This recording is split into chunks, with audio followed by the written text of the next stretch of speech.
अस्सलाम वालेकुम। आज का वीडियो मैं ना सिर्फ अपने इंटरनेशनल रिलेशंस के स्टूडेंट्स के लिए रिकॉर्ड कर रही हूँ, बल्कि ये तमाम पाकिस्तानियों के लिए एक तरीके से मौका है सोचने के लिए एक नई तरीके से कि हम पाकिस्तान की जो मौजूदा पॉलिटिकल स्टाइल ऑफ गवर्नेंस है इसमें क्या बेहतरी देख सकते हैं और क्या मौजूदा निज़ाम यानी जो वेस्टर्न डेमोक्रेटिक सिस्टम है पाकिस्तान के लिए वाइबल है या नहीं। अगर हम पाकिस्तान की 70 साल से ज़्यादा की तारीख़ देखें तो पाकिस्तान के सियासी स्ट्रक्चर के अंदर काफ़ी ज़्यादा हमें तजुर्बात देखने को मिलते हैं और हमें बार बार डेमोक्रेसी और डिक्टेटरशिप के दरमियान जो है मुख्तलिफ़ मौक़े मिलते हैं, कभी जमहूरी, कभी नीम जमहूरी, कभी यकदम एक आमिराना किस्म की गवर्नमेंट्स जो हैं वो हमने एक्सपीरियंस की हैं। लेकिन इसके बावजूद पाकिस्तान के जो मसाइल हैं उनका हल हमें यकीनन किसी भी तरह की गवर्नमेंट में नज़र नहीं आ सका। आज की वीडियो में मैं कुछ पॉइंट्स ऐसे डिस्कस करना चाहूँगी कि जो हमें इस नहज पे सोचने का एक मौका देगा कि क्या हमारे पास जो एक वेस्ट की तरफ से आइडिया है, एक मॉडल डेमोक्रेसी है, क्या यही हमारे मसाइल का सच में हल है, या फिर ये कि हम जैसे अक्सर एक बयानिया ये भी है कि इससे अच्छा तो एक फ़ौजी डिक्टेटर की गवर्नमेंट्स रही हैं पाकिस्तान के अंदर, इकॉनमी बेहतर रही है और दीगर शोबों में काफ़ी रैपिड जो है वो डेवलपमेंट नज़र आई है। इसके लिए हम जनरल अयूब खान और मुशर्रफ एरा को जो है ख़ास तौर पर कोट करते हैं और जो डेमोक्रेटिक लीडर्स हैं उनको बहुत ज़्यादा क्रिटिसाइज़ करते हैं। लेकिन जब हम मजमूई एक पिक्चर देखते हैं, ओवरऑल पिक्चर की तरफ हम देखते हैं तो हमें ये नज़र आता है कि असल में तो मसाइल जूँ के तूँ हैं, उनकी नौइयत या उनकी प्रेजेंटेशन मुख्तलिफ होती रही है, लेकिन किसी भी लेवल पे हमें मसाइल हल होते हुए नज़र नहीं आते। चाहे वो इंसाफ की फराहमी से रिलेटेड कोई मसला है, इनफरादी है, इज्तमाई है, किसी ख़ास मखसूस वाक़े पे है, या फिर तालीम, सेहत और दीगर बुनियादी वसाइल की तरफ अगर हम देखें, हमारे जो बेसिक प्रोडक्शन सेक्टर्स हैं, टेक्सटाइल है, एग्रीकल्चर है, माइनिंग है, इन तमाम सेक्टर्स में अगर देखें तो भी हमें कोई बहुत नुमाया तरक्की इन तमाम अरसे के दौरान नज़र नहीं आती है।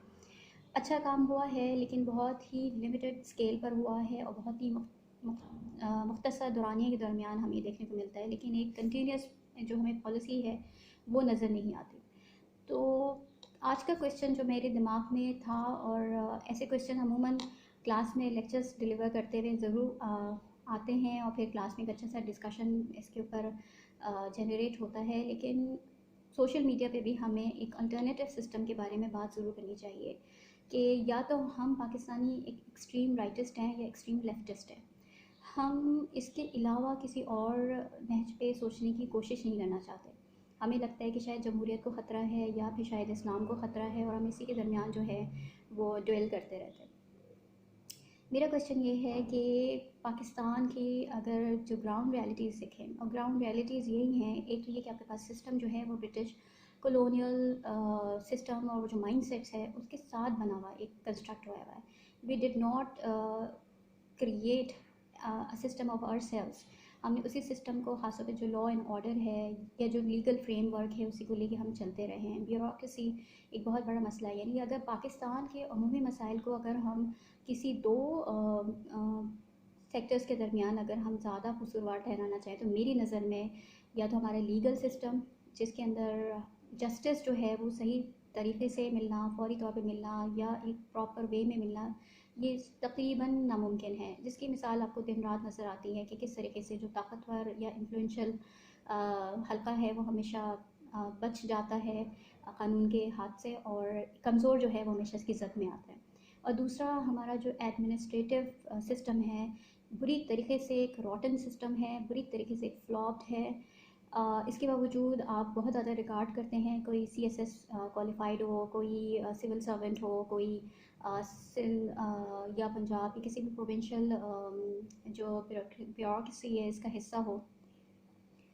लेकिन ये दो अगर सिस्टम किसी भी कंट्री के अंदर फेल हो तो उसके बाद आप किसी भी सेक्टर के अंदर इनफरादी कारनामे देख सकते हैं। कोई ख़ास मिनिस्ट्री अच्छा काम कर सकती है, लेकिन तमाम के तमाम गवर्नमेंट की जो मशीनरीज़ हैं वो इन दो बेसिक سسٹمز کے صحیح کام نہ کرنے کی وجہ سے فل ایفیشنسی کے ساتھ، فل کمٹمنٹ اور فل پولیٹیکل اینڈ پروفیشنل ول کے بغیر جو ہے ناممکن ہے. تو میرا آج کا پوائنٹ یہ ہے کہ ہمیں اس بارے میں اب غور کرنے کی ضرورت ہے، اس بارے میں بات کرنے کی یا ڈبیٹ کرنے کی ضرورت ہے، اپارٹ فرام اور پولیٹیکل بلانگنگس اور اور likes and dislikes towards particular parties. یا اگر ہمیں لگتا ہے کہ اگر ہم کوئی اسلامی نظام لے کر آئیں گے تو بھی آپ کا جسٹس سسٹم یہی ہے، آپ کا ایڈمنسٹریشن یہی ہے، آپ کے یہاں جو نمائندگان ہیں ان میں سے اکثریت کا تعلق یا تو فیوڈل بیک گراؤنڈ سے ہوتا ہے، جہاں پہ سپورٹ حاصل کرنا، کسی طریقے سے ایوان بالا میں پہنچنا جو ہے وہ خاندان، ذات، برادری یا پھر فرقے اور فقے کی بنیاد پر ہوتا ہے. اچھا، دوسری چیز یہ ہے کہ آپ کا جو جسٹس سسٹم ہے اس کے اندر بھی کیونکہ پولیٹیسائزیشن اتنی زیادہ ہے کہ ہم اس کے اوپر بھی ٹرسٹ نہیں کرتے. تو اگر آپ پاکستان کے لیے کوئی آپشن دیکھنا چاہتے ہیں تو کیا ہمیں یہاں سے شروع نہیں کرنا چاہیے کہ ہم پاکستان کے لیے ایک الٹرنیٹیو سسٹم ہوں جو کہ ویسٹرن ماڈل پہ ہرگز نہ ہو، کیونکہ ہماری جو گراؤنڈ ریئلٹیز ہیں وہ بہت ڈفرینٹ ہیں. ہم ان لوگوں سے ڈیل کرتے ہیں. Pakistan itself is nothing, it is not a piece of land only. یہاں پہ جو لوگ ہیں وہ اس سسٹم کو چلا رہے ہیں. ان لوگوں کے اندر جو ہے اس بات کا احساس پیدا کرنا یا ان کو اس بات کے لیے ٹرین کرنا، ایسے اداروں کے اندر جو ہے وہ ریفارمیشن کی ضرورت ہے کہ جس کے ذریعے آپ کے پاس بھلے ڈیموکریسی ہو یا کوئی اور الٹرنیٹیو سسٹم ہو. اگر میں یہاں کہوں کہ آپ کے پاس ڈکٹیٹرشپ ہو تو اس پہ یقیناً میرے اوپر فٹافٹ فتوے لگ جائیں گے. لیکن پاکستان کا مسئلہ ڈیموکریسی، ووٹ کو عزت دینا اور کچھ خاص شخصیات یا فیملیز کو ایوان بالا میں پہنچا دینے میں نہیں ہے. ہمارے مسائل کا حل ان لوگوں کے پاس اس وقت تک نہیں ہے کہ جب تک یہ لوگ جن جن پوزیشنز پہ موجود ہیں ان پوزیشنز میں رہتے ہوئے سسٹم کو ری ڈیولپ کریں. تو آج آپ کے پاس جو لوگ بھی آ رہے ہیں ان وعدوں کے ساتھ آ رہے ہیں کہ ہمیں اگر ایک چانس اور مل جائے تو ہم تقدیر بدل کے رکھ دیں گے اور ہم کوئی قیامت برپا کر دیں گے، تو اس بارے میں آپ ان سے ضرور سوال یہ کریں کہ آپ کے پاس لائحہ عمل کیا ہے، ہمارے پاس بیانیہ کیا ہے. ہم کیا صرف بیانیوں میں ہی پھنسے رہیں گے یا ہم باقاعدہ کسی ایک پریکٹیکل فریم ورک کے ساتھ آنے والی پارٹیز کو یا آنے والے نمائندگان کو ایویلیویٹ کرنا شروع کریں گے؟ ہم ان سے کویشچنس کب کرنا شروع کریں گے؟ ہم یہ تو کہیں گے کہ ٹھیک ہے آپ پیرزادہ ہیں، آپ خانزادہ ہیں، آپ مری ہیں، بگٹی ہیں، آپ سردار ہیں، جو بھی ہیں، لیکن آپ یہ بتائیے کہ آپ کے ہوتے ہوئے ہمارے مسائل کہاں اسٹینڈ کرتے ہیں؟ آپ تو پہنچ جاتے ہیں ہر دفعہ ایوان بالا میں، ہم وہیں کے وہیں رہتے ہیں. تو میرا اپنے اسٹوڈنٹس سے خاص طور پہ، ینگسٹرس سے خاص طور پہ یہ کہنا ہے کہ اب یہ سوال کرنا شروع کریں، اب اس بارے میں لوگوں کو ایویلیویٹ کرنا شروع کریں، اب اس بات سے باہر نکل آئیں، کیونکہ ہم ہمیشہ اس طرح کے لوگوں کو ووٹ دیتے ہوئے آ رہے ہیں. ہمارا ایک ٹرینڈ ہے ان کی جائز ناجائز ہر اسٹینڈنگ کے اوپر ہم ان کو ویلیڈیٹ کرتے ہوئے آ رہے ہیں، اور یہ ویلیڈیشن کا ہی نتیجہ ہے کہ آج ہم جس جگہ کھڑے ہیں یہ راستہ کہیں نہیں جاتا. یہ راستہ آپ کو گول گول انہی چکروں میں گھماتا رہے گا، اور آپ جو ہے اسی طریقے سے اپنی تباہ شدہ انفراسٹرکچر، اپنی corrupt administration, corrupt justice system کے ساتھ ہی آگے بڑھتے رہیں گے. تو کیا یہ ہمیشہ ہی ہونا ہے یا ہمیں کسی الٹرنیٹیو سسٹم کی، الٹرنیٹیو ریفارمز اسٹرکچر کی طرف جانا ہے؟ تو آج کا ویڈیو میں نے اسپیشلی اردو میں ہی ریکارڈ کیا ہے کہ میں چاہتی ہوں کہ اس ویڈیو کی جو ریچ ہے وہ زیادہ ہو، زیادہ لوگ اس کو سنیں، اس کے اوپر اپنے کامنٹس کریں اور اپنی رائے دیں. اور صرف یہ نہیں کہ آپ سوشل میڈیا تک دینا شروع کریں، جب آپ کے پاس یہ چانس ہو کہ آپ کے پاس نمائندگان پہنچنا شروع ہوں. خاص طور پہ الیکشنز کے دنوں میں زیادہ تر آتے ہیں، اور جیسے گلگت بلتستان کے لوگوں نے بہت ہی عقل مندی کا مظاہرہ کیا کہ انہوں نے جلسے سب کے اٹینڈ کیے، سنا سب کو، لیکن فیصلہ وہ کیا جو حقیقت پسندانہ تھا. حقیقت پسندانہ یہ تھا کہ ان کے پاس ہسٹری رہی ہے، ان کے پاس لوگوں کو جو پہلے ان کے پاس آتے ہیں ایویلیویٹ کرنے کا بہت اچھا ایک چانس تھا، اور جس کے مطابق انہوں نے ایویلیویٹ کیا. اس کے اوپر آپ کی رائے مختلف ہو سکتی ہے، آپ کہہ سکتے ہیں کہ ریگنگ ہوئی ہے یا جو بھی ہوا ہے، یہ آپ کی رائے ہو سکتی ہے. اگر گلگت بلتستان سے دیکھنے والے لوگ موجود ہیں اور وہ کامنٹس کے ذریعے بتا سکتے ہیں کہ واقعی میں کیا بہت زیادہ آپ کو لگتا ہے 100%، کیونکہ ہم صرف سوچ کے اوپر بات نہیں کر سکتے، یقیناً ہمارے پاس کچھ ایسے پروفس ہونے چاہیے ڈاکیومنٹڈ वीडियोस होनी चाहिए ऐसी जिसमें आप बता भी सकें कि जी वाकई में रिगिंग हुई है, जी वाकई में हमारे पास सोर्स है, ऑथेंटिसिटी है हमारी बात में। सिर्फ ऐसे ही तबसरा कर देना बहुत नामुनासिब होता है।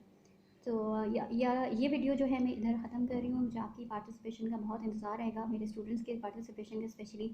कोशिश करिएगा कि ज़रा सीरियस किस्म की बात करें, बजाय इसके कि वेरी गुड, वेरी नाइस और माशाल्लाह इस तरह के कमेंट्स के बजाय अगर आप अपनी थॉट्स को शेयर करें इस हवाले से कि क्या सिस्टम की तब्दीली में ही कोई बेहतरी है, या आपको नज़र आता है कि वाकई में कुछ बदल जाएगा, या फिर आप सिस्टम को रिफॉर्म करें और उसमें लोग ऐसे लेकर आएँ जो मेरिट पर हों। और अब इन चीज़ों के पीछे आप प्लीज़ हटना शुरू हो जाएँ कि मेरे मखसूस ज़बान बोलने वाले, मेरे ज़ात बरादरी से रखने वाले, ताल्लुक़ रखने वाले जो लोग होंगे, मैं क्योंकि उनको सपोर्ट करता आया हूँ या आई हूँ, तो मैं यही करूँगा। इवैल्यूएट करना शुरू करें हर किस्म के जो भी आपके चाहे वो आपके लोकल गवर्नमेंट के लोग हैं, चाहे आपके पास जिनको आप वोट कर सकते हो, जिनको आप अपनी मर्ज़ी से ला सकते हो, और एज अ पब्लिक जो चीज़ आप अपने एंड पे रेस कर सकते हो उसको शुरू करो। तासुब को ख़त्म करके कोशिश ये करो कि राइटिस्ट लेफ्टिस्ट ना बनो। सिर्फ ये फ़िक्र करो कि ये चीज़ें अब बहुत हो चुकी हैं, अब उसको बदलना चाहिए। तो यहाँ पे मैं ख़त्म करती हूँ अपनी इस वीडियो को। इंशाल्लाह मैंने कुछ और टॉपिक्स जो है इंटरनेशनल रिलेशन से रिलेटेड ख़ास तौर पे आप लोग के लिए सोच रखे हैं, मैं इंशाल्लाह उनको डिस्कस करूँगी। आप कनेक्टेड रहिए मेरे चैनल पे और अपनी राय ज़रूर दीजिएगा। Thank you so much.